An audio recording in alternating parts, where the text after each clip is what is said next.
Hey, what's up, Shikibas, and welcome back to my channel. So today we have Jon over here. Jon, really appreciate you. Over the last few days, you have been really magnanimous. You drive me, all the way up to Manchester and then coming back. It's a huge task. It's very tiring. I've done it before. Hosting people around. It is very tiring, and really appreciate it. And because this is my first time here, there's a lot of things that I really don't know. So with your help, I managed to actually see a lot, learn a lot as well. So the last few days has been really taxing on you in terms of the driving. So thank you very much for that.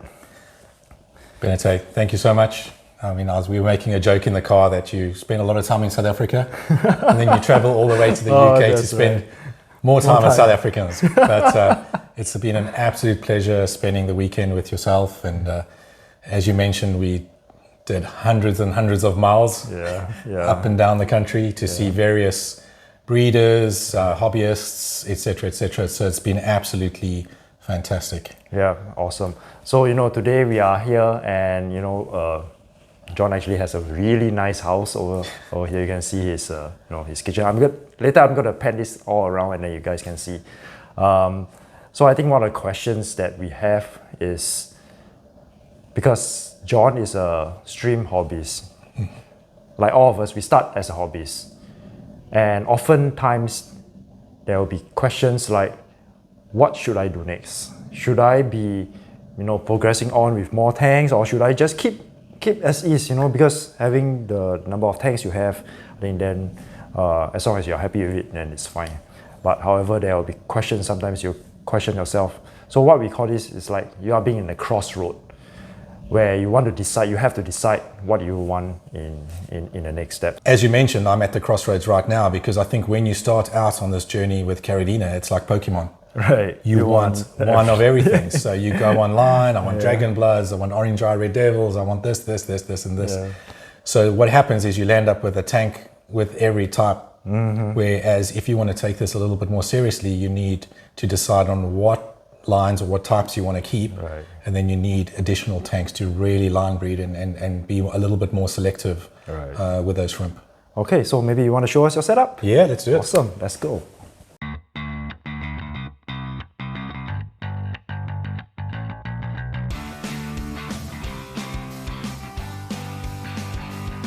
Alright, so here is this tank, or his tank. Wow, awesome. You have a very nice guitar collection, I realize. Is this something that you...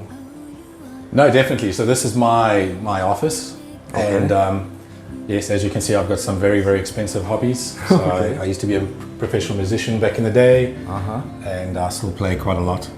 But this is now, where my man cave, where I practice guitar, where I work, and this is my humble setup.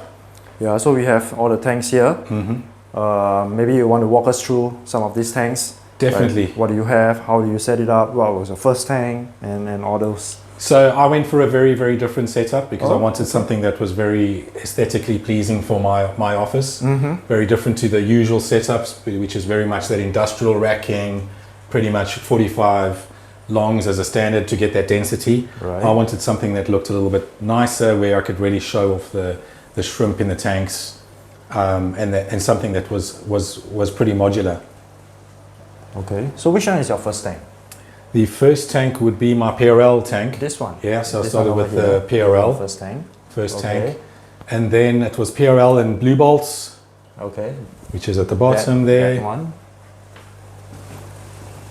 Okay. And then from there, I branched into my red fancy tigers. Oh, okay. So between the first and the second and the third, how long? Probably, I started with one of these racks, which was 4. Okay.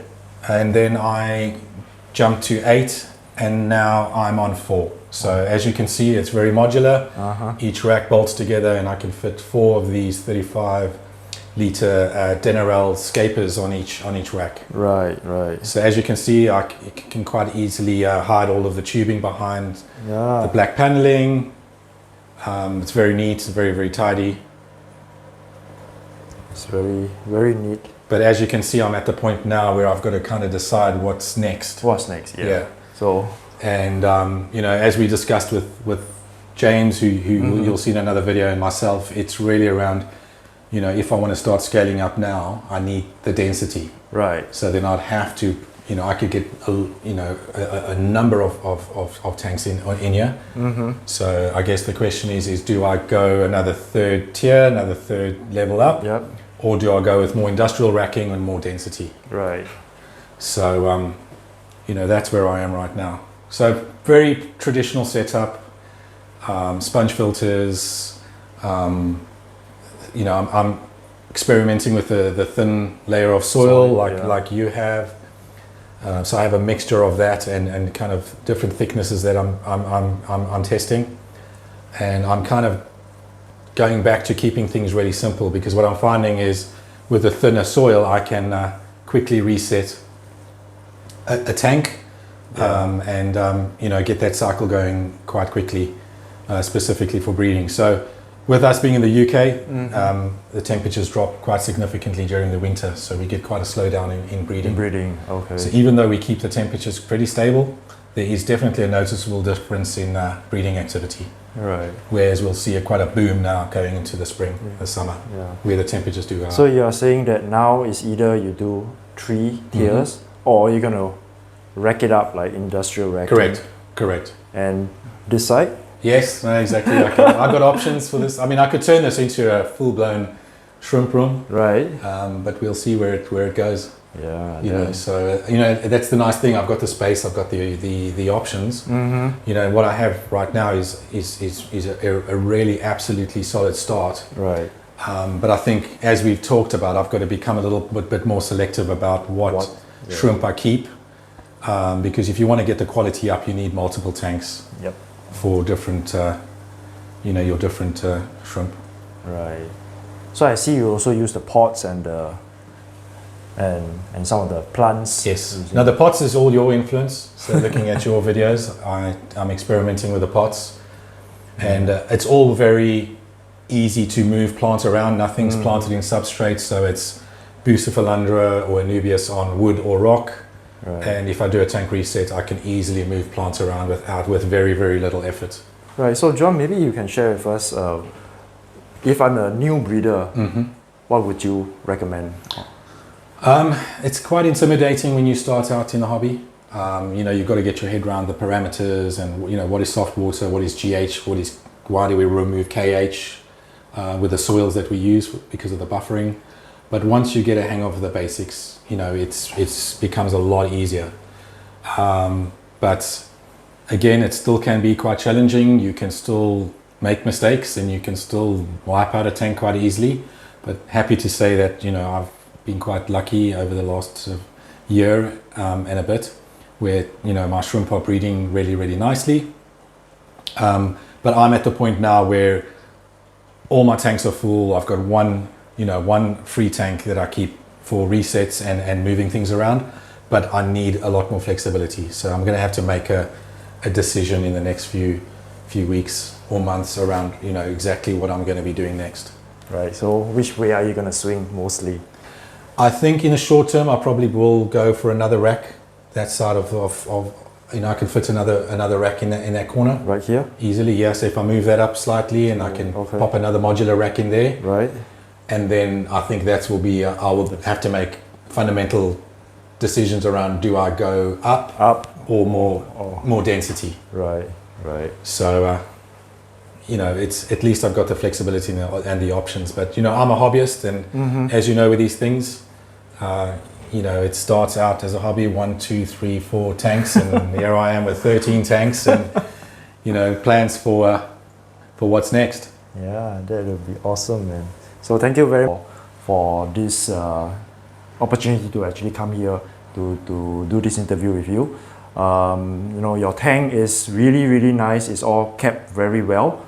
Even though you say you don't really spend much time in terms of the upkeep, you just do your water changes, your weekly water changes. However, I think if you're going to have a lot more of these tanks in future, it will look really, really amazing.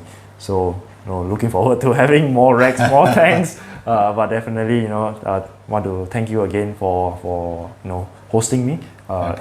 Is really appreciated. And in future, let's see if whether you have the opportunity to come over to Singapore. Yes. Just let me know. Definitely be more than happy to host you. And I'm sure I can echo, based on everyone we've seen this weekend, we'd love to have you back. Oh, sure. All right, man. So for those who like this video, please remember to give a thumbs up. And for those who are new, please remember to subscribe to this channel. So until next time, peace out.